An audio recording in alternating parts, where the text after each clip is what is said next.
तो rotational dynamics ये first chapter है महाराष्ट्र बोर्ड का, चैप्टर नंबर 1 12th क्लास का। तो डायनेमिक मतलब होता है कि कॉज के साथ रेस्ट एंड मोशन का स्टडी, और डायनेमिक का उल्टा होता है काइनेमैटिक्स, जिसमें हम लोग खाली रेस्ट और मोशन के बारे में पढ़ते हैं विदाउट कॉज ऑफ इट। जैसे कोई बॉडी की कितनी वेलोसिटी है, कितना एक्सेलरेशन है, ये सब पढ़ाया जाएगा। और क्यों बॉडी मूव किया है, कौन से फोर्स ने मूव कराया है, वो नहीं पढ़ाया जाता है काइनेमैटिक्स में। और डायनेमिक्स में विथ कॉज पढ़ाया जाता है, रेस्ट एंड मोशन स्टेट के बारे में। तो रोटेशनल डायनेमिक्स, रोटेशनल का उल्टा होता है ट्रांसलेशनल। ट्रांसलेशनल मोशन में बॉडी कैसे मूव करता है, तो हर एक पार्टिकल का सेम वेलोसिटी होता है किसी पर्टिकुलर इंस्टेंट पे। जैसे ये एक रॉड ऐसे मैं बनाया और मैं बोल रहा हूँ कि सीधा ऐसे ट्रांसलेशनल मोशन कर रहा है, तो इसका 1 2 3 और इधर पीछे की तरफ 4 है। तो ये जब चलेगा तो सबका बराबर वेलोसिटी होगा, कोई स्लो कोई फास्ट नहीं होगा। जबकि यही रॉड को मैं रोटेट कराऊंगा, इस रॉड को अगर ये इसके एक्सिस के अबाउट ऐसे रोटेट कर रहा है, ऐसे रोटेट कर रहा है, तो इसको जो ऊपर वाला एंड है ना, उसको बड़े से सर्कल में घूमना है ऐसे रोटेट करते समय, और जो एक्सिस के पास है उसका छोटा सर्कल में घूमना है।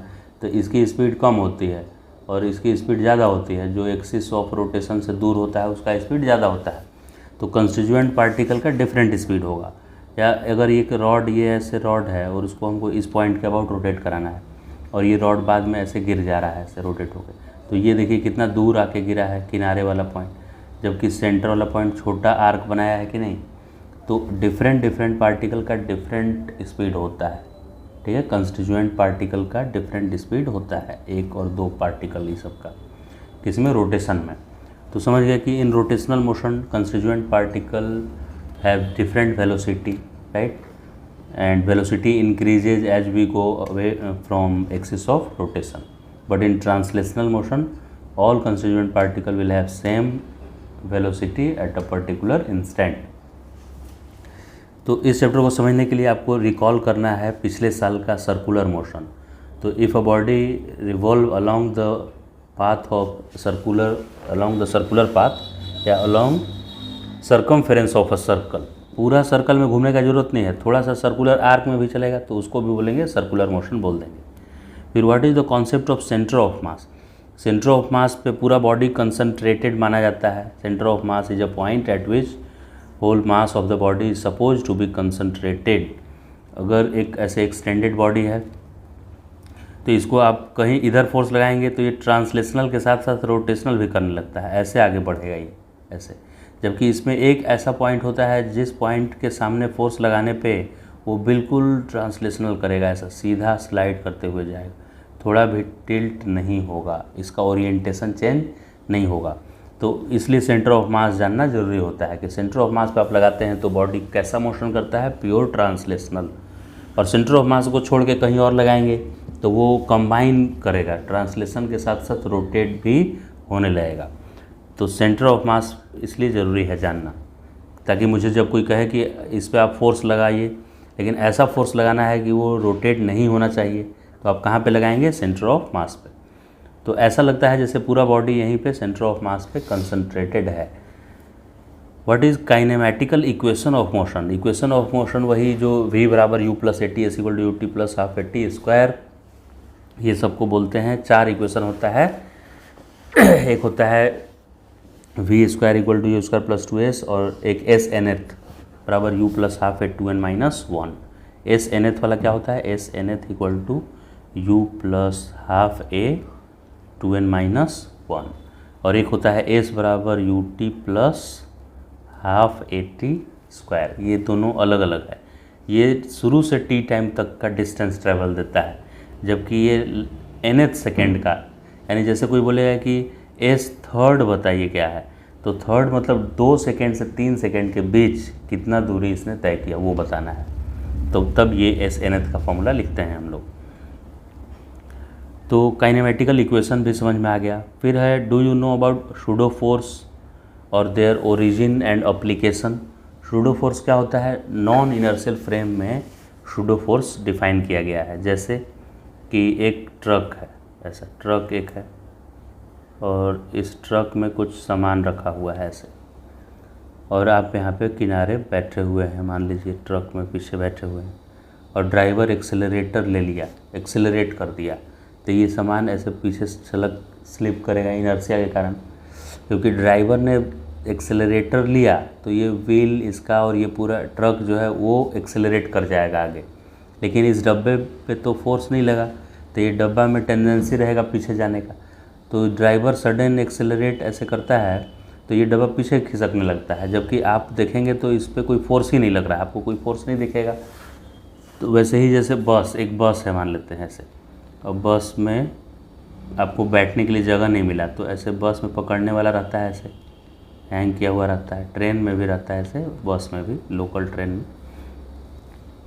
तो यहाँ पे एक खड़ा है, ऐसे खड़ा है आप, ऐसे पीछे भी कोई खड़ा है, ऐसे खड़ा है।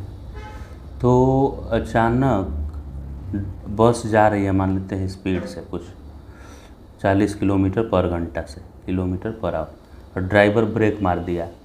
ड्राइवर ब्रेक मारा तो ये आदमी किधर जाएगा? आगे जाएगा। ब्रेक अचानक मारता है तो अब हम लोग आगे जाते हैं ना, आगे। तो ये पीछे जो उसका खड़ा है बी, ये सोचेगा ना आगे वाला ए, ये हमको पीछे वाला धक्का मारा है, पीछे मुड़ के देखे धक्का क्यों मारा तुम? तो ये इसको बोले तुम इनर्शिया के कारण आगे गया है, धक्का मैं नहीं लगाया हूँ। लेकिन कोई पर्सन जिसको बैठने के लिए जगह मिल गया था, वो जब देखेगा ए को तो कोई पीछे से धक्का देता हुआ नहीं दिखेगा, फिर भी ए आगे गिरता हुआ दिखेगा उसको। तो ये कैसे एक्सप्लेन करेगा कि बिना फोर्स के वो कैसे उसमें चेंज आ गया? न्यूटन बोला है कि जब तक एक्सटर्नल फोर्स नहीं लगेगा तब तक बॉडी में चेंज नहीं आएगा, उसका मोमेंटम जैसा था वैसा रहेगा। तो ये रेस्ट में था इसके रेस्पेक्ट में, सी के रेस्पेक्ट में, लेकिन ये अचानक चल पड़ा, तो इसके लिए न्यूटन लॉ गलत होने लगेगा। तो इसको एक नया फोर्स मानना पड़ता है। क्योंकि ये आदमी सी जो है वो नॉन इनर्शियल फ्रेम में है, तो इसको इसके ऊपर एक सूडो फोर्स मानना पड़ता है, false force. Newton law applicable करने के लिए, न्यूटन लॉ अप्लाई करने के लिए, समझिए क्या है सूडो फोर्स। तो सूडो फोर्स किसको कंसीडर करना है? ऐसे ऑब्जर्वर को जो नॉन इनर्शियल यानी कि एक्सेलरेटिंग फ्रेम में, ऐसा फ्रेम में बैठा हुआ है जो एक्सेलरेट कर रहा है, तब उसको एक सूडो फोर्स मानना पड़ेगा किसी बॉडी पे इक्वेशन लिखते समय। ओके। सर्कुलर मोशन का क्या क्या फार्मूला हम लोग को सीखना है? तो एक ओमेगा बराबर होता है D theta by d T. वैसे ही जैसे वेलोसिटी होता है rate of change of position D x by d T, वैसे ही एंगुलर वेलोसिटी होता है rate of change of angular position D theta by d t. Rate of change of angular velocity को बोलते हैं D omega by d T, और वो angular acceleration होता है, एंगुलर एक्सेलरेशन। और एक और एक्सेलरेशन हम लोग ट्रांसलेशनल मोशन में पढ़े थे, वो होता है d v by d t, rate of change of velocity. और ओमेगा वी और आर में रिलेशन है v equals to r omega. ये ओमेगा वी और आर क्या है देखिए, मैं यहाँ समझा रहा हूँ। जैसे एक व्हील है, ऐसे पुल्ली है, और इससे एक ऐसे स्ट्रिंग या रस्सी लटका हुआ है, और उसमें बाल्टी में पानी भरा हुआ है। ऐसा एक बाल्टी बना दे रहे हैं यहाँ पे हम, रस्सी, और ये रहा बाल्टी, ठीक है, इसमें पानी भरना है और आप पकड़ के यहाँ खड़े हैं रस्सी, ठीक है, और भी लंबा रस्सी है। तो ये जब घूमेगा ऐसे, ओमेगा स्पीड से मान लेते हैं घूम रहा है, तो ये बाल्टी नीचे आएगा। तो ये कितने स्पीड से नीचे आएगा? वो वी है, और इसका जो पुल्ली है उसका रेडियस आर है। तो ये ओमेगा आर और वी में रिलेशन ये होता है, वी बराबर ओमेगा आर। यानी अगर तीनों में से दो कोई गिवन है आपको कि ये बाल्टी कितना स्पीड से नीचे गिर रहा है, इसको टेंजेंशियल वेलोसिटी भी बोलते हैं। कौन सा वेलोसिटी बोलते हैं? We T, tangential. तो ये बाल्टी कितना वेलोसिटी से नीचे की तरफ मूव करेगा अगर ये ओमेगा स्पीड से रोटेट कर रहा है पुल्ली, तो इस तरह के सिचुएशन में ये यूज हम लोग करेंगे, v equals to omega r. फिर सर्कुलर मोशन दो टाइप का होता है, यूनिफॉर्म और non uniform. Uniform circular motion में कांस्टेंट स्पीड से ऐसे सर्कल का चक्कर मारना है, कांस्टेंट, तेज़ और स्लो नहीं होना है। और नॉन यूनिफॉर्म में इसको पहला चक्कर स्लो किया तो अगला चक्कर फास्ट ऐसे करना पड़ेगा, चेंज करना पड़ेगा स्पीड, तब वो नॉन यूनिफॉर्म सर्कुलर होगा। तो यूनिफॉर्म सर्कुलर जब होता है, यूनिफॉर्म सर्कुलर, तो उस सिचुएशन में सिर्फ सेंट्रीपिटल फोर्स लगता है AC, और नॉन यूनिफॉर्म होगा तो AC तो लगेगा और एक और AT भी लगने लगता है, टेंजेंशियल। ये टेंजेंशियल वाला स्पीड अप करता है और सेंट्रीपिटल उसको सेंटर की तरफ खींच के रखता है, भागने नहीं देता है टेंजेंट की तरफ। तो सेंट्रीपिटल का फॉर्मूला होता है v²/r। जिस समय का वेलोसिटी रखेंगे उस वक्त का सेंट्रीपिटल मिलेगा। आगे चलकर इसका वेलोसिटी तेज हो जाएगा तो सेंट्रीपिटल फोर्स भी ज़्यादा हो जाएगा। v²/r फॉर्मूला होता है। और टेंजेंशियल का फॉर्मूला होता है rate of change of tangential speed, tv/, मतलब कितना स्पीड चेंज हुआ और कितने समय में हुआ उसका डिवीजन करना पड़ेगा, तब जाकर टेंजेंशियल मिलेगा एक्सेलरेशन। और सेंट्रीपिटल v²/r। तो नेट एक्सेलरेशन जो होगा ना, इन दोनों का रिजल्टेंट होगा। किसका किसका रिजल्टेंट होगा? AC और AT का, AC और AT का। और खाली यूनिफॉर्म सर्कुलर होता है ना तो खाली AC होता है, AT होता ही नहीं, खाली ये वाला होता है। अगर दोनों है तो नेट एक्सेलरेशन इधर हम लोग बोलते हैं। और नेट एक्सेलरेशन कैसे लिखते हैं? तो √AC² + AT², इस तरह से नेट एक्सेलरेशन मिल जाता है। तो इस क्वेश्चन में एक न्यूमेरिकल है, a fan rotating at 90 RPM। तो ये क्या हो गया? उसका इनिशियल ओमेगा हो गया कि नहीं, शुरू में कितना रोटेट कर रहा है। फिर स्विच ऑफ कर दिया, कोई फैन ऑन था, कोई आगे स्विच ऑफ कर दिया उसका। तो इट स्टॉप्स आफ्टर 21 रिवॉल्यूशन। तो ये 21 रिवॉल्यूशन जो है वो थीटा उसका हो गया, 21 चक्कर पूरा किया। थीटा बराबर हम लिख दे रहे हैं 21 रिवॉल्यूशन। तो calculate time taken by it to stop assuming the frictional torque is constant. कितने टाइम में रुका ये पूछ रहा है, टाइम उसका कितना हुआ। और जब रुक गया तो उसका ओमेगा फाइनल क्या हो गया? 0 हो गया। ओमेगा फाइनल का वैल्यू क्या हो गया? 0 हो गया, रुक गया तो इसलिए, राइट। तो इसमें अगर आप कोई फॉर्मूला लिखा v = u + AT, तो ओमेगा फाइनल बराबर क्या लिखेगा? वो ओमेगा इनिशियल प्लस AT माने अल्फ़ा t। तो इसमें से हमारा 2 वेरिएबल हो गया ना, टाइम भी पता नहीं है और अल्फ़ा भी पता नहीं है, 2 वेरिएबल हो गया। और कोई ये लिखेगा कि v² = u² + 2as, तो यहाँ होगा ओमेगा फाइनल स्क्वायर बराबर omega initial square + 2 alpha theta. इसमें भी हमको अल्फ़ा पता नहीं है। अच्छा, अल्फ़ा एक पता नहीं है, अल्फ़ा इससे मिल भी जाएगा तो हमको अल्फ़ा पूछा ही नहीं है, हमको पूछा है t, तो दूसरे इक्वेशन पास जाना ही पड़ेगा। तो इसका मतलब 2 इक्वेशन यूज करने से होगा। तो एक इक्वेशन लिखा हुआ है, देखिए v फाइनल, ये इनिशियल को ओमेगा नॉट लिखता है और फाइनल को ओमेगा लिखता है। तो v = क्या हो जाएगा? ये AT हो जाएगा अल्फ़ा t, और ये ओमेगा नॉट इधर ऐड हो जाएगा तो ये प्लस AT है। तो इससे अल्फ़ा का वैल्यू क्या हो गया? अल्फ़ा का वैल्यू हो गया final velocity minus initial velocity by time. ऐसे भी एक्सेलरेशन हम लोग जानते हैं कि change in velocity by time होता है कि नहीं। और ये कैसे लिखा है? ये लिखा होगा ω² = ω0², मतलब initial velocity, v² = u² + 2 alpha theta.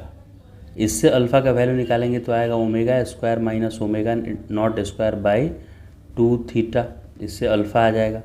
और एक अल्फ़ा आया है final velocity minus initial velocity by time करने से, तो इन दोनों को इक्वेट कर दी है कि नहीं। एक अल्फ़ा किससे आया? डेफिनेशन से आया, या v = u + AT फॉर्मूला लगाने से आया, और एक v² = u² + 2s से आया। तो दोनों अल्फ़ा सेम है तो दोनों को इक्वेट कर दिया ये। तो इक्वेट करके फाइनल ओमेगा 0, इनिशियल ओमेगा 3π कैसे हो गया? तो वो 90 रिवॉल्यूशन पर मिनट दिया था, तो 90, और रिवॉल्यूशन को रेडियन बनाने के लिए 2π कर दिए। रिवॉल्यूशन को रेडियन बनाने के लिए क्या कर दिए? 2π। और पर मिनट था तो 60 से डिवाइड कर दिए तो पर सेकेंड हो गया कि नहीं। तो ये रिवॉल्यूशन बन गया रेडियन, क्योंकि एक रिवॉल्यूशन में 2π रेडियन होता है। तो 90 रिवॉल्यूशन में 90 × 2π रेडियन, और मिनट को सेकेंड में बदल दिया इससे। तो 0 से 0 गया, और ये 3 दूना 6, 3 3 9, और 3 से 3 कट गया तो 2π आ गया। 2π इसका वैल्यू किसका आया? Initial velocity. इनिशियल वेलोसिटी 2π आएगी 3π। मेरा आया था 90 RPM, 90 RPM। तो 90, और रिवॉल्यूशन को रेडियन बनाने के लिए क्या कर दिए? 2π, 90 × 2π, और नीचे 60 है तो ये 0 से 0 गया, और 2 3 6 होगा ना, और 3 3 9, ये 3, तो 2 से 2 गया तो 3π आ गया। 3π रेडियन पर सेकेंड आया। ओमेगा का वैल्यू कितना आ गया? 3π रेडियन पर सेकेंड। तो यहाँ पे जहाँ भी ओमेगा है ढूंढ लेते हैं कहाँ ओमेगा है। तो ओमेगा का वैल्यू लिख दिया गया ओमेगा का वैल्यू 0 और ओमेगा इनिशियल 3 पाई था, तो final minus initial by time, ये टाइम अननोन है मेरे लिए और फाइनल 0 था और इनिशियल 3 पाई, तो स्क्वायर था तो स्क्वायर और 2 और थीटा वो 21 रिवॉल्यूशन पूरा लग गया है उसको रुकने में। आफ्टर 21 रिवॉल्यूशन वो रुका है, तो एक रिवॉल्यूशन में 2 पाई, तो 21 में 21 इंटू 2 पाई यानी 42 पाई हो गया कि नहीं। तो 2 और थीटा के जगह पर 42 पाई, इसको सॉल्व कर देंगे तो एक ही इसमें अननोन है हमारा कि टाइम कितना लगा है, तो इसको सॉल्व करने पे टाइम इसका 28 सेकेंड आ गया है, 28 सेकेंड। ये नीचे इसमें लिखा है कि one can also use unit revolution, मैंने आपको रेडियन में नहीं कन्वर्ट करने का मतलब है, तो आप ऐसे भी इसको सॉल्व कर सकते हैं। 0 को 0 और 3 पाई था तो उसको 90 ही रहने दीजिए, 90 रिवॉल्यूशन पर मिनट हो गया वो, डिवाइडेड बाई टाइम, ये टाइम हमको पता नहीं है, तो 0 माइनस, फिर हमको क्या लिखना है ओमेगा इनिशियल, तो इनिशियल 90 था तो यहाँ भी हम 90 का स्क्वायर ही रखेंगे, 90 स्क्वायर बाई 2 और थीटा रखना है, तो थीटा वो कितना किया था 21 रिवॉल्यूशन, तो इसको आप 21 ही रहने दीजिए रिवॉल्यूशन, ऐसे रहने दीजिए। तो यूनिट अगर आप देखें यहाँ पे तो कौन से यूनिट में आएगा, ये 90 एक यूनिट इसका इससे कट जाएगा, तो ऊपर ये रिवॉल्यूशन में बचेगा, एक रिवॉल्यूशन इससे कट जाएगा, तो यहाँ पे टाइम जो आएगा, टाइम ये रिवॉल्यूशन पर मिनट था तो पर मिनट में आएगा, इसको सॉल्व करेंगे तो आंसर किस में आएगा, मिनट में डायरेक्ट वो आंसर दे देगा। तो ये बोल रहा है कि आप मिनट में भी आंसर डायरेक्ट ला सकते हैं, ठीक है। और सेकेंड में कन्वर्ट करने के लिए 60 से लास्ट में मल्टीप्लाई कर देंगे तो सेकेंड में आंसर आ जाएगा, करेक्ट। तो ये बोल रहा है कि बिना यूनिट कन्वर्ट किए भी कर सकते थे, लेकिन यहाँ पे यूनिट मैंने कन्वर्ट किया इसमें सॉल्व करने के लिए, रेडियन में सबको कन्वर्ट किया, तब सॉल्व किया तो 28 आया।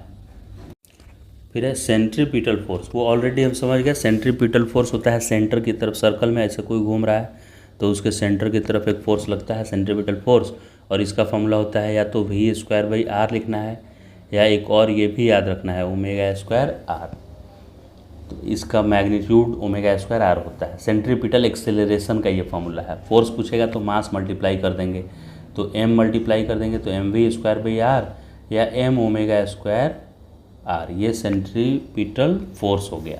और एक्सेलरेशन बोलेंगे तो मास उसमें लिखने की ज़रूरत नहीं है, मास को छोड़कर। Centrifugal force away from centre लगता है, जैसे सर्कल में कोई घूम रहा है सर्कुलर मोशन में, कार में आप बैठे हुए हैं तो आप विंडो की तरफ इधर जब सर्कुलर टर्न ले रहा होता है ये कार, तो विंडो की तरफ ऐसे पीछे चले जाते हैं आप विंडो के साइड, तो वो सेंट्रीफ्यूगल फोर्स आप पे लग रहा है। तो जो भी नॉन इनर्शियल फ्रेम, ये कार नॉन इनर्शियल फ्रेम है क्योंकि सर्कल में घूम रहा है तो सेंट्रीपिटल एक्सेलरेशन है ही उसमें, तो इसलिए उस पर एक शूडो फोर्स इधर फील हो रहा है। तो सेंट्रीफ्यूगल फोर्स कैसा फोर्स है, शूडो फोर्स है, और इसका वैल्यू क्या होता है, तो mω²R या mv²/R ये होता है सेंट्रीफ्यूगल फोर्स का फॉर्मूला, ओके।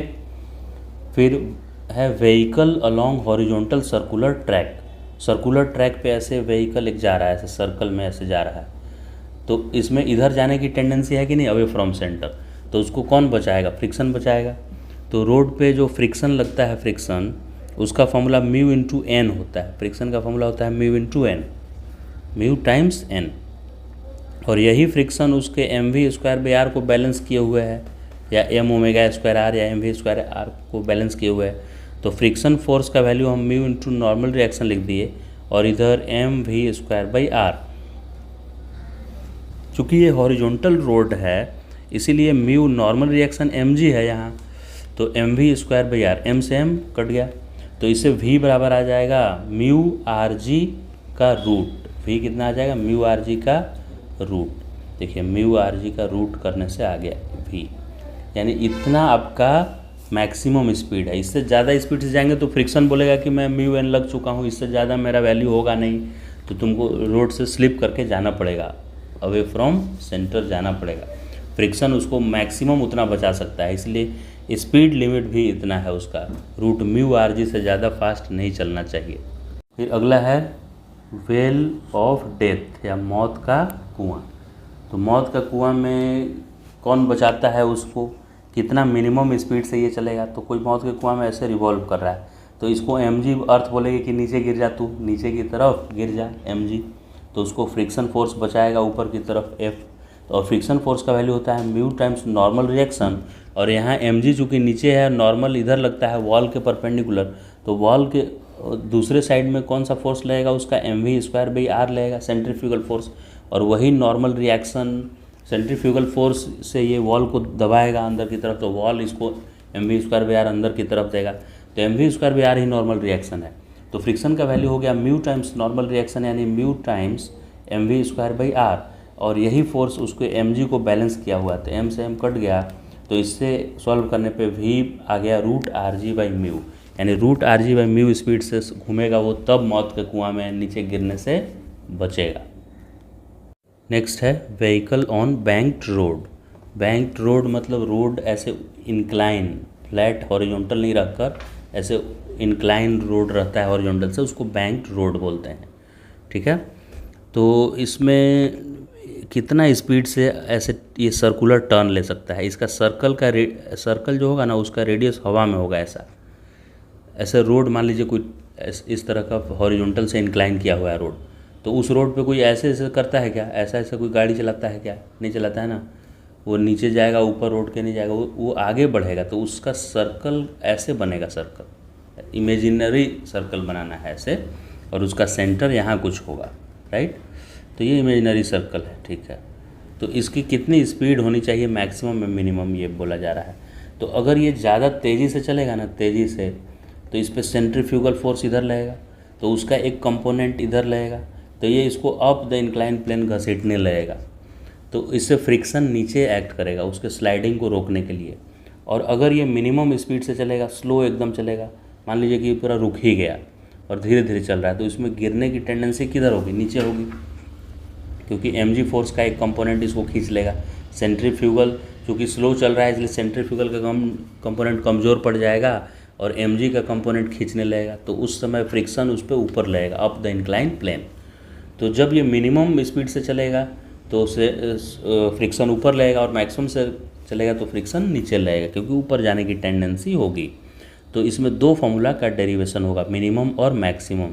तो कितना मिनिमम और कितना मैक्सिमम आता है वो यहाँ पे फॉर्मूला लिखा हुआ है, देख लीजिए। ये मिनिमम स्पीड आता है √rg tan theta minus μ/1 plus mu tan theta, और मैक्सिमम जब होगा तो जहाँ माइनस है वहाँ प्लस लिख दीजिए, और जहाँ प्लस है वहाँ माइनस लिख देना है, नीचे प्लस लिख देना है और ऊपर प्लस लिख देना है, और डिनोमिनेटर में माइनस लिख देना है, तो वो उसका मिनिमम लिमिट आ जाएगा। तो इस मैक्सिमम और मिनिमम लिमिट के बीच में उसको ड्राइव करना पड़ेगा, ठीक है, सेफ टर्न लेने के लिए बैंक्ड या इंक्लाइन रोड पे। व्हीकल पेंडुलम क्या है, तो एक रस्सी है ऐसे, और उसको कोन जैसा फॉर्म करके घुमाना है इस तरह का। तो इस पर क्या क्या फोर्स लगेगा, नीचे mg और रस्सी में टेंशन इधर, तो t का कंपोनेंट t cos थीटा ऊपर और t sin थीटा इधर लगेगा।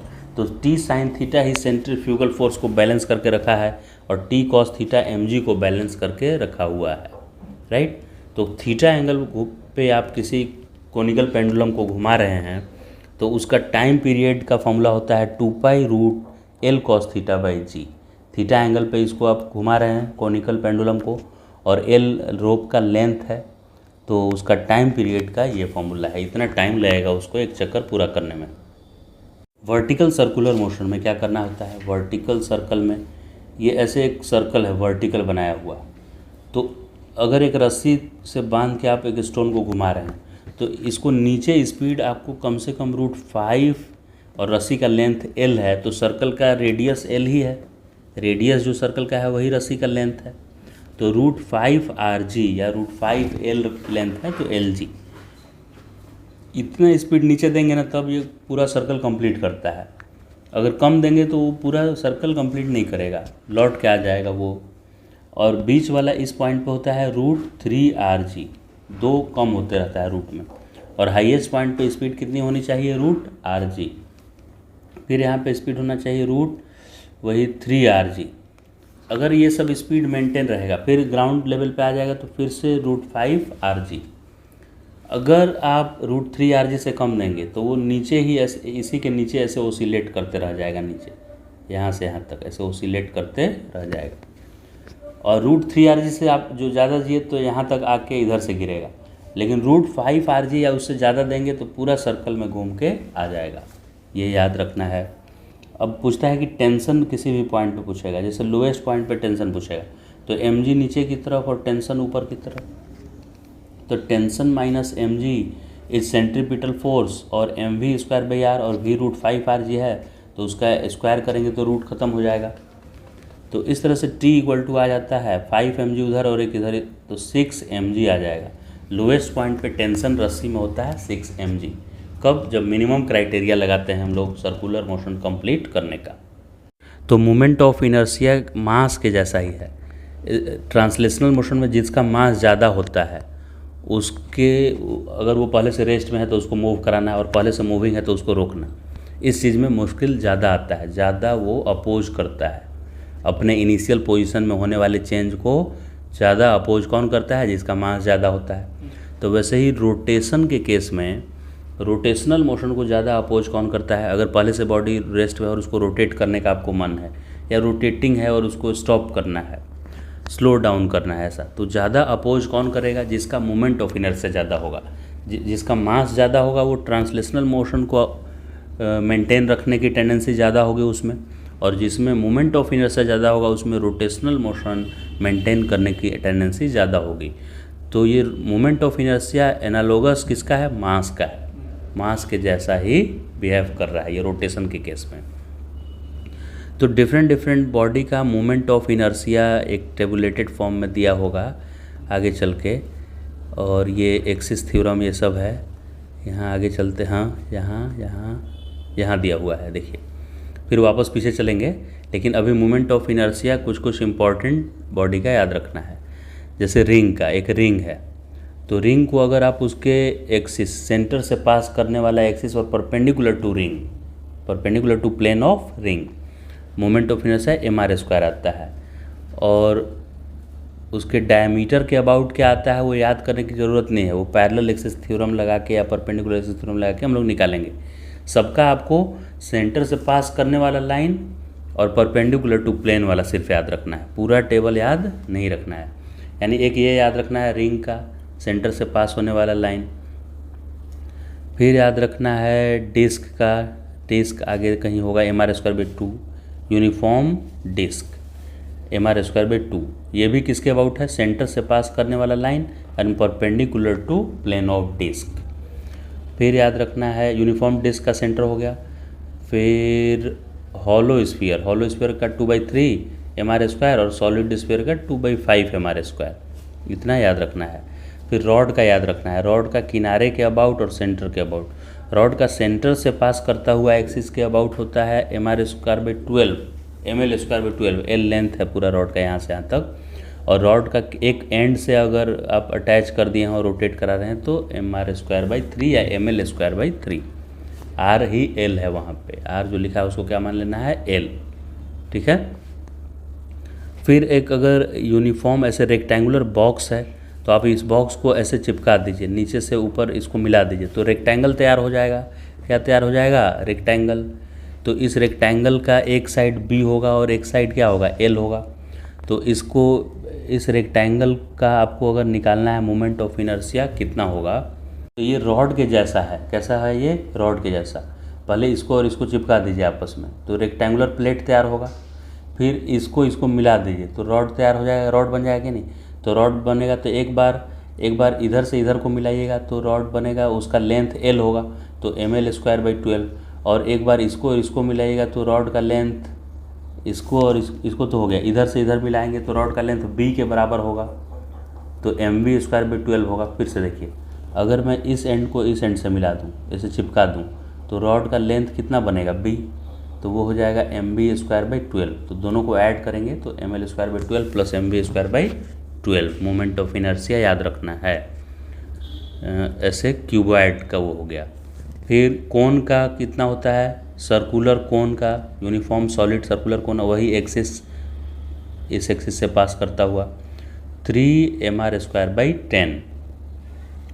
और सर्कुलर कोन यूनिफॉर्म हॉलो, पहला है सॉलिड और यूनिफॉर्म सॉलिड सर्कुलर कोन था और ये हॉलो था, तो हॉलो था तो mr²/2 हॉलो रहेगा तो ऊपर से मिला देंगे तो ये डिस्क तैयार हो जाएगा और डिस्क या सर्कुलर लैमिना जो होता है उसका mr²/2। तो इतना मोमेंट ऑफ इनर्शिया याद कर लेना है, ठीक। फिर मोमेंट ऑफ इनर्शिया अगर हो गया बॉडी का तो हम लोग खाली सेंटर के अबाउट याद किए हैं। अगर दूसरे एक्सिस के अबाउट पूछेगा तो आपको क्या करना पड़ेगा, एक्सिस थ्योरम लगाना पड़ेगा उसमें। पैरेलल और परपेंडिकुलर एक्सिस थ्योरम, दो तरह का एक्सिस थ्योरम होता है। तो क्या होता है वो पैरेलल एक्सिस थ्योरम और परपेंडिकुलर एक्सिस थ्योरम, वो हम लोग चलते हैं। यहाँ से स्टार्ट है, ये रेडियस ऑफ जायरेशन स्टार्ट होने से पहले है मोमेंट ऑफ इनर्शिया और फिर एक्सिस थ्योरम। पहले रेडियस ऑफ जायरेशन पढ़ लेते हैं क्या है। रेडियस ऑफ जायरेशन एक पॉइंट होता है, जिस पॉइंट पे आप पूरे बॉडी को रख देंगे तो उसका मोमेंट ऑफ इनर्शिया वही आएगा जो एक्सटेंडेड बॉडी का था। जैसे फॉर एग्जांपल देखिए, मेरे पास एक्सटेंडेड बॉडी एक ऐसे सॉलिड स्फीयर है जिसका मोमेंट ऑफ इनर्शिया है 2/5 mr²। सॉलिड स्फीयर का क्या होता है 2/5 mr²। किसके अबाउट, इसके अबाउट, सेंटर से पास करता हुआ एक्सिस के अबाउट। तो अभी इसका आप रेडियस ऑफ जायरेशन जानना चाहते हैं तो क्या करेंगे, इस पूरे स्फीयर को पिघला के और एक पॉइंट मास बना देंगे मेल्ट करके, और उस पॉइंट मास का उतना ही मास होना चाहिए जितना पूरे रेड वाले एक्सटेंडेड स्फीयर का था। तो इसका मास इतना ही है। तो इसको कितना एक्सिस से रखें दूरी पे कि मोमेंट ऑफ इनर्शिया, जो नया मोमेंट ऑफ इनर्शिया आया, नया mr² क्यों हुआ, क्योंकि पूरा स्फीयर एक पॉइंट मास बन गया और पॉइंट मास का मोमेंट ऑफ इनर्शिया क्या होता है mr², अगर वो एक्सिस से r दूरी पे रखा रहता है तो। लेकिन हमारा जो ओरिजिनल स्फीयर था एक्सटेंडेड, उसका मोमेंट ऑफ इनर्शिया क्या था 2/5 mr²। तो इन दोनों को mr² जो है ना उसको mk² लिख दीजिए, क्योंकि अब मुझे पता नहीं है कि उसको रेडियस इतना दूर रखना है कि पास रखना है, वो कितने दूरी पे रखना है वही फाइंड आउट करना है k आपको। तो हम मान लेते हैं कि k डिस्टेंस पे रख दिए, जो इसको मेल्ट करके पॉइंट मास बनाए उसको k दूरी पे रखे, तो उसका मोमेंट ऑफ इनर्शिया mk² होगा। तो ये mk² वही हो जाना चाहिए जो एक्सटेंडेड बॉडी का मोमेंट ऑफ इनर्शिया था, यानी 2/5 mr²। तो m से m कैंसिल हो गया, तो इससे k आ गया r² का रूट r आएगा, तो √2/5r। इस तरह से आप किसी का भी रेडियस ऑफ जायरेशन निकाल सकते हैं।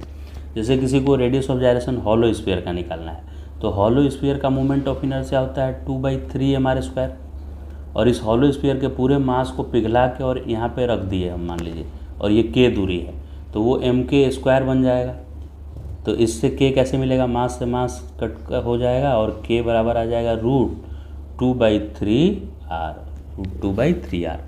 इस तरह से किसी का भी रेडियस ऑफ जायरेशन निकाल सकते हैं हम लोग। फिर है parallel axis theorem. Parallel axis theorem क्या होता है, देखिए पैरेलल एक्सिस थ्योरम है, जैसे ये एक रिंग है, ऐसा रिंग, तो रिंग का मोमेंट ऑफ इनर्शिया इस एक्सिस के अबाउट, सेंटर से पास करते हुए एक्सिस के अबाउट कितना होता है mr² होता है मोमेंट ऑफ इनर्शिया। तो किसी का सेंटर से पास होता हुआ मोमेंट ऑफ इनर्शिया निकाल लीजिए आप। और अगर आपको पूछेगा कि इस रिंग के पैरेलल इस एक्सिस के अबाउट निकालिए मोमेंट ऑफ इनर्शिया, तो इस एक्सिस का नाम PQ में दे दिया अगर, तो मोमेंट ऑफ इनर्शिया PQ के अबाउट क्या होगा, तो सेंटर ऑफ मास से पास करते हुए एक्सिस के अबाउट मोमेंट ऑफ इनर्शिया लिखिए, प्लस उस बॉडी का पूरा मास, और सेंटर वाले एक्सिस से कितनी दूरी पे न्यू एक्सिस है उसका d², वो डिस्टेंस d बोलेंगे। तो यहाँ पे रिंग का मोमेंट ऑफ इनर्शिया था mr² प्लस रिंग का मास m, और रिंग से इसकी न्यू एक्सिस की दूरी कितनी है, r ही है, d का वैल्यू r है, तो r² लिख देंगे। तो ये आ जाएगा 2mr²। ये 2mr² PQ एक्सिस के अबाउट मोमेंट ऑफ इनर्शिया ये शो करेगा बॉडी। तो सेंटर ऑफ मास के अबाउट मोमेंट ऑफ इनर्शिया लिख के और न्यू एक्सिस का कितना दूरी है सेंटर ऑफ मास से वो d² कर देंगे, m टाइम्स d², तो न्यू एक्सिस के अबाउट मोमेंट ऑफ इनर्शिया आ जाएगा। इसी को क्या बोलते हैं, पैरेलल एक्सिस थ्योरम। अगला है परपेंडिकुलर एक्सिस थ्योरम या थ्योरम ऑफ परपेंडिकुलर एक्सिस। तो परपेंडिकुलर एक्सिस थ्योरम जो है ना वो खाली 2 डायमेंशनल बॉडी के लिए अप्लीकेबल है, 3D में काम नहीं करेगा, जबकि पैरेलल किसी में भी काम कर जाएगा। तो 2D मैंने प्लेन रहना चाहिए, प्लेन, वॉल्यूम फॉर्म नहीं करना चाहिए। तो उसका x एक्सिस और y एक्सिस के अबाउट अगर मोमेंट ऑफ इनर्शिया पता है तो z एक्सिस के अबाउट मोमेंट ऑफ इनर्शिया क्या होता है, तो i x plus i y बराबर होता है i z। ये इधर वाला एक ही प्लेन में होना चाहिए, दोनों सेम प्लेन में। अगर मोमेंट ऑफ इनर्शिया अगर दो परपेंडिकुलर एक्सिस के अबाउट पता है तो उस प्लेन से 90 डिग्री अगर कोई एक्सिस है तो उस एक्सिस के अबाउट मोमेंट ऑफ इनर्शिया ऐसे निकलेगा। समझ गए?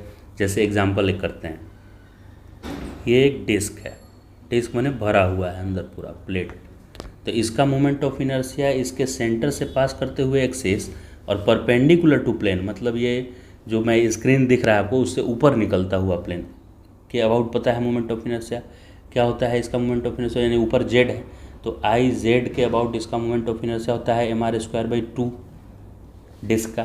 तो आपसे पूछेगा कि इसके डायमीटर के अबाउट क्या होगा बताइए।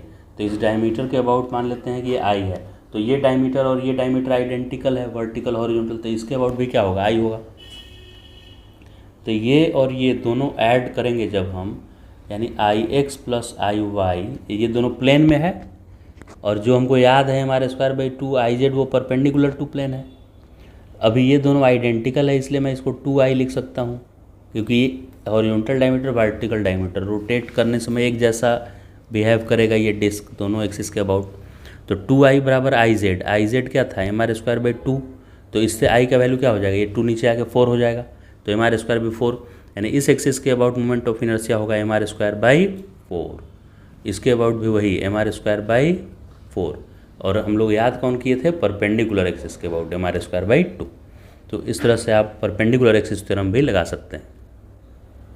Kinetic energy and angular momentum, दो चीज़ें हैं। अगर कोई सीधा लाइन में चलता है तो उसका काइनेटिक एनर्जी होता है ½ mv², तो अगर कोई रोटेट करेगा ना तो उसका काइनेटिक एनर्जी लिखिएगा ½ Ω²। मास के जगह पर मोमेंट ऑफ इनर्शिया और वेलोसिटी के जगह पर एंगुलर वेलोसिटी ओमेगा, ठीक है, ½ Ω² लिख देंगे। एंगुलर ये काइनेटिक एनर्जी रोटेशन के केस में अगर कोई रोटेट कर रहा है तो। फिर अगर कोई बॉडी रोटेट हो रहा है तो उसका मोमेंटम कैसे लिखेंगे, तो लीनियर मोमेंटम कैसे लिखते थे, मास और वेलोसिटी का प्रोडक्ट, उसका P सिंबल था, मास इनटू वेलोसिटी। तो एंगुलर मोमेंटम जो होता है ना उसका सिंबल L होता है, और वो क्या होता है, तो मास इनटू वेलोसिटी, मास के जगह पर मोमेंट ऑफ इनर्शिया I और वेलोसिटी की जगह पर ओमेगा, वेलोसिटी की जगह पर ओमेगा, तो L = I ओमेगा लिखना है। क्लियर हो गया, ये समझ में आ गया कैसे है, L = I। इसको और लिखना चाहते हैं तो मोमेंट ऑफ इनर्शिया किसी का क्या होता है, mr² होता है, और V ओमेगा = V/r होता है, तो R से R कट गया, तो ये भी एक फॉर्मूला हो गया mvr या mrv। या सबसे अच्छा ये याद करना है, मास इनटू वेलोसिटी, तो यहाँ moment of inertia into angular velocity, इससे एंगुलर मोमेंटम आएगा। टॉर्क क्या होता है, टॉर्क जैसे एक रॉड है, ऐसे रॉड और यहाँ ऐसे फिक्स्ड है इसका, तो इस रॉड पे फोर्स आप लगा दिए ऐसे, तो फोर्स लगाएंगे तो ये फिक्स है तो चलेगा तो नहीं है, तो रोटेट करेगा, तो स्टेशनरी ये एंड यहाँ रेस्ट पे रहेगा, ये जो फिक्स एंड है, तो ये रोटेट करेगा। तो टॉर्क का वैल्यू क्या होता है, इस फोर्स का टर्निंग इफेक्ट R×F, यानी RF sin थीटा। तो R क्या है, ये डिस्टेंस है कि एक्सिस से आप कितनी दूरी पर फोर्स लगाए, और F है आपने कितना फोर्स लगाया, और आपके फोर्स और R के बीच कितना एंगल था, 90, तो sin 90, और 90 नहीं है तो जितना भी एंगल है वो रख देंगे, तो RF sin थीटा को ही क्या बोलते हैं, टॉर्क। जैसे एग्जांपल एक करते हैं, यहाँ पे ये एक रॉड है, इसका लेंथ है 2 मीटर, और यहाँ पे मैं ऐसे टेढ़ा फोर्स लगा रहा हूँ ऐसे, और ये 37 डिग्री है, और मैं फोर्स 10 न्यूटन का लगाया, और यहाँ फिक्स है, तो मेरा फोर्स कितना टॉर्क प्रोड्यूस किया। तो टॉर्क का फॉर्मूला लिखना है आपको, τ = R/2F 10, और साइन 37 डिग्री का वैल्यू होता है 3/5, 2 4 12 न्यूटन मीटर, R के लिए मीटर और फोर्स के लिए न्यूटन, तो 12 न्यूटन मीटर का टॉर्क लगा रहा है ये फोर्स। 10 न्यूटन का जो फोर्स है वो टॉर्क कितना प्रोड्यूस कर रहा है, 12 न्यूटन का टॉर्क प्रोड्यूस कर रहा है। 12 न्यूटन कर रहा है क्या, R×F, हाँ बिल्कुल, R था 2 और F था 10, तो उसको 5 से कट गया, 2 आया, तो 2 × 2 4, 4 × 3 12, 10 न्यूटन का फोर्स 12 न्यूटन मीटर का टॉर्क प्रोड्यूस कर रहा है। समझ गए टॉर्क कैसे। Conservation of angular momentum. Conservation of linear momentum क्या होता था कि अगर किसी बॉडी पे फोर्स नहीं लग रहा है एक्सटर्नल फोर्स, तो उसका मोमेंटम लीनियर कंजर्व रहता था, और उसका इक्वेशन आता था m1u1 प्लस m2u2 बराबर m1v1 प्लस m2v2। ये कब लगाते हैं हम लोग? जब no external force is acting on a system, और if external force is acting but they balanced each other, right, in that case we can apply this conservation of angular moment linear momentum. तो angular momentum कब लगाते हैं? जब no torque is acting.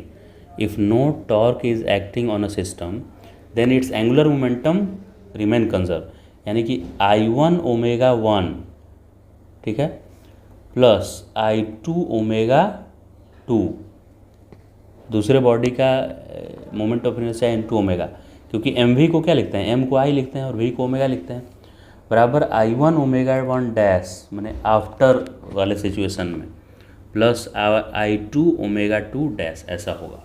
ये क्या हो गया? Conservation of angular momentum. Rolling motion क्या होता है? रोल करने वाला बॉडी ऐसे होता है, जैसे एक ऐसे बॉडी है, इसको घिसते हुए आगे ले जाइए तो ट्रांसलेशनल मोशन, और इसको एक ही जगह रोक के ऐसे रोटेट कराइए एक रेस्ट में तो रोटेशनल मोशन, और ये आगे भी चले और रोटेट भी करे तो इसको रोलिंग मोशन बोलते हैं। जो चक्का करता है कार, ये सब ट्रक का, क्योंकि वो आगे भी बढ़ता है v स्पीड से, उसका सेंटर ऑफ मास, और ये रोटेट भी करता है ओमेगा से। तो जब कोई रोलिंग मोशन करता है ना, तो उसका काइनेटिक एनर्जी दो होता है, एक हाफ m सेंटर ऑफ मास का वेलोसिटी का स्क्वायर, हाफ mv स्क्वायर, ये ट्रांसलेशनल वाला पार्ट हो गया, और रोटेशनल वाला हाफ I ओमेगा स्क्वायर, मास के जगह पर मोमेंट ऑफ इनर्शिया, वेलोसिटी की जगह पर ओमेगा। तो ये दोनों मिलाकर इसका टोटल काइनेटिक एनर्जी लिखना है। अब इसमें आप ओमेगा को क्या लिख सकते हैं? v/r लिख सकते हैं। तो इसको देखिए मॉडिफाई करेंगे तो क्या होगा? ये half mv square as it is रहा, और I को mk स्क्वायर लिखते हैं रेडियस ऑफ जायरेशन के टर्म में किसी का भी मोमेंट ऑफ इनर्शिया, और v को क्या लिखते हैं? ओमेगा को क्या लिखते हैं? v/r। तो इसको सॉल्व किए तो ये भी v स्क्वायर आ गया, तो दोनों में हाफ mv स्क्वायर कॉमन लिए तो 1 + k square by r square आ रहा है। तो जो रोल करता हुआ बॉडी है उसका काइनेटिक एनर्जी कितना होता है? तो हाफ mv स्क्वायर ब्रैकेट में 1 + k square by r square, जहाँ पे k रेडियस ऑफ जायरेशन है। k क्या है? Radius of gyration. अगर इंक्लाइन प्लेन पे ये कैसे घिसते हुए नीचे नहीं आ रहा है, घिसते हुए नीचे नहीं आ रहा है, रोलिंग ऐसे करते हुए नीचे आ रहा है नीचे की तरफ, तो ये h हाइट है, h हाइट के इंक्लाइन प्लेन से आ रहा है रोल करता हुआ। तो ये जब ग्राउंड पे आता है ना, तो उसकी वेलोसिटी कितनी होती है? √2gh divided by 1 + k square by r square. खाली √2gh नहीं है, ये डिनोमिनेटर में भी कुछ आता है यहाँ पे 1 + k square by r square. ये 1 + k square by r square total जो वैल्यू है ना, वो किसके बराबर होता है? आइए देखते हैं। जैसे मोमेंट ऑफ इनर्शिया अगर हम देखें तो यहाँ से मान लेते हैं कि नीचे की तरफ जो गिर के आ रहा है वो एक सॉलिड स्फीयर है, तो सॉलिड स्फीयर का 2/5 mr स्क्वायर होता है, और इसको रेडियस ऑफ जायरेशन लिखें तो mk स्क्वायर हो जाता है, m से m कट गया, तो ये k square by r square जो है वो किसके बराबर आ गया? k square by r square, वही 2/5 आया। यानी जिसका जितना कोएफिशिएंट होता है यहाँ, जैसे रिंग का कोएफिशिएंट होता है mr square moment of inertia, तो 1 होता है, तो रिंग के लिए ये 1, सॉलिड स्फीयर के लिए 2/5, हॉलो स्फीयर के लिए 2/3। ये जो कोएफिशिएंट आ रहा है mr स्क्वायर को छोड़ के, वही k square by r square का वैल्यू होता है, k square by r square. जैसे डिस्क का मोमेंट ऑफ इनर्शिया होता है हाफ mr स्क्वायर, तो ये हाफ जो है ना, वही डिस्क के लिए k square by r square है।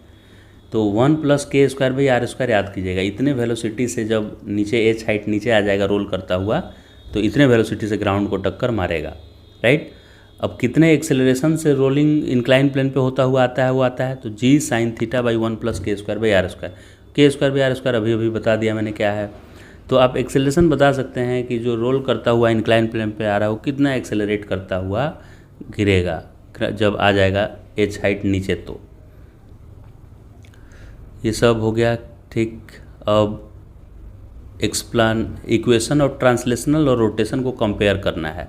तो ट्रांसलेशन में कांस्टेंट एक्सेलरेटेड मोशन में एवरेज वेलोसिटी आता था u + v/2, तो इसमें आएगा u के जगह पर ओमेगा नेट और नॉट, और v के जगह पर ओमेगा/2। इसमें एक्सेलरेशन होता था dv/dt, तो इसमें d ओमेगा/dt एक्सेलरेशन, एंगुलर एक्सेलरेशन। एस अगर एवरेज वेलोसिटी इंटू टी है तो इधर ओमेगा एवरेज इंटू टी है, और omega average omega not plus omega by 2 है। एस बराबर u t plus half a t square है, तो यहाँ एस बराबर omega not t plus half alpha t square होगा, half alpha t square. V square बराबर यू स्क्वायर प्लस 2as है, तो यहाँ ओमेगा स्क्वायर बराबर omega not square plus 2as के जगह पर a के जगह पर अल्फ़ा और s के जगह पर थीटा हो जाएगा। उसके बाद ये कुछ मोमेंट ऑफ इनर्शिया दिया है जो याद करना है आपको, इम्पॉर्टेंट कौन कौन सा बता दिए हैं, और उसके बाद एक्सरसाइज स्टार्ट हो गया। तो ये हो गया चैप्टर इस तरह से कंप्लीट। ओके।